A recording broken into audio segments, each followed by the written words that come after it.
Well, we're wrapping up Psalm 63, and thanks for joining me. And this psalm lands in a wonderful place. What a great journey it's been. And just to review and to land on this verse 11, let's read it together one more time. This is David in the wilderness of Judah. He is king, but he's been forced away to flee for safety. There's been a hostile takeover of the throne, but the usurper of the throne, Absalom, does not really has no right to the title of king. We're going to see that in a minute.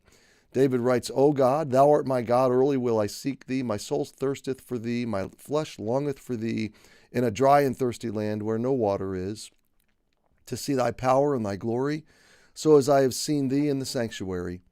Because thy loving kindness is better than life, my lips shall praise thee. Thus will I bless thee while I live. I will lift up my hands in thy name. My soul shall be satisfied with marrow and fatness, and my mouth shall praise thee with joyful lips, when I remember thee upon my bed and meditate on thee in the night watches, because thou hast been my help. Therefore in the shadow of thy wings will I rejoice. My soul followeth hard after thee. Thy right hand upholdeth me. But those that seek my soul to destroy it shall go down into the lower parts of the earth. They shall fall by the sword. They shall be a portion for foxes. So David is worshiping in the wilderness, and that's just convicting to me. He just is passionately pursuing God and expressing devotion to him, even from the dark places. And this is where he concludes the psalm. But the king shall rejoice in God. Everyone that sweareth by him shall glory, but the mouth of them that speak lies shall be stopped. Now, the first and most up-close sense of this is David's confidence that God is going to preserve his throne, his responsibility to be the king, that God made David the king, and until God takes that away, David is the king.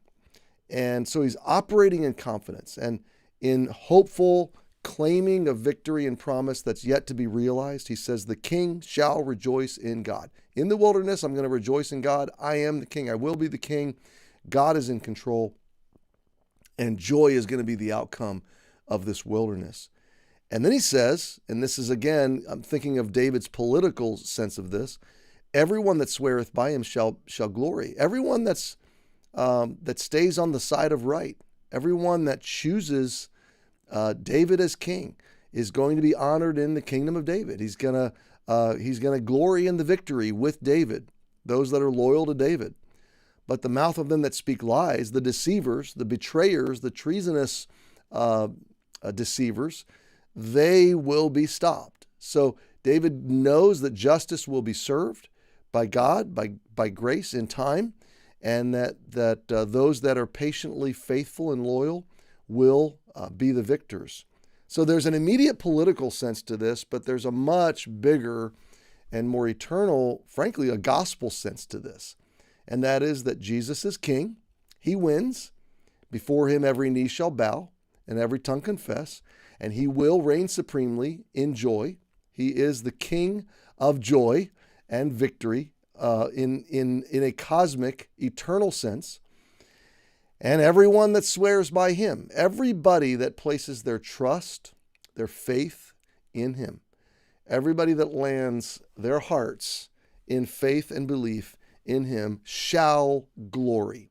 Now, you may be in the wilderness right now and may not be experiencing any sense of glory, but the fact is you will be glorying one day. The outcome, inevitable outcome of your hardship is glory. It's celebration. It's exaltation. It's absolute profound joy. And the mouth of them that speak lies shall be stopped. So God, the king, will save those that trust him, and they'll celebrate for all of eternity. And those that reject him, the lies, the deception, the sin, the evil, the wickedness, justice will be served.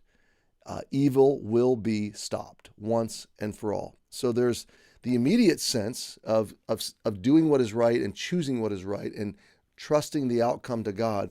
But there's the eternal, there's the gospel, there's the big, sense, there's the kingdom sense of this, and that is that Jesus is king, and he will not ever be overcome.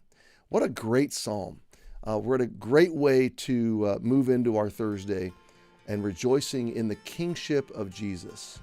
Seek ye first the kingdom of God and all these things shall be added unto you. So trust your King today. Happy Thursday. We'll see you tomorrow.